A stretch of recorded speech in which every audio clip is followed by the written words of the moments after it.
Welcome to the channel, ladies and gentlemen. Today I'm going to teach you how to use Trello's new feature called Planner. Let's dive in. Ladies and gentlemen, having the Trello Planner feature is amazing within Trello. So simply, once you're in a board view, okay, you can see this is what it looks like on the bottom. There's inbox, planner, board, and then switchboards. Currently, the blue board, it's highlighted. You can see it's because this is the view that you're actually seeing. Now, quite simply, all you have to do is click on planner here on the left-hand side. You'll be able to drag, drop, and get stuff done within your planner as a scheduler.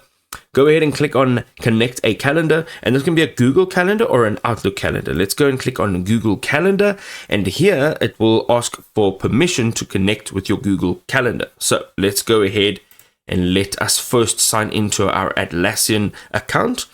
So we're going to go ahead and choose the account that is connected to our Atlassian account. Over here, you will have to just grant access. So you can see all of this is what you need to give permission for. Go ahead and click on allow, and within the next few seconds you'll actually be able to see your calendar on the left hand side. This is actually pretty amazing. Now, quite simply, let's say for example we've got this client name. Okay, this client name is Bob. Bob needs to be done.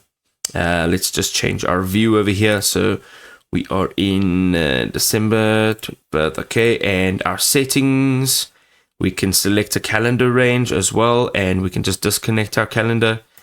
Let us see. For example, we're going to go and drag this over, and by 8 o'clock, this guy needs to be sorted out.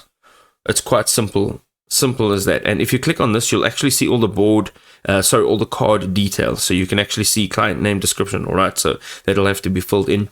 You can see that it's got a time as well, which you can just simply change there, or you can drag and drop. You can see the actual card over here, so you can actually click on the card. You'll be able to edit the card itself over here, and this is a nice way to actual schedule and your cards in one simple view.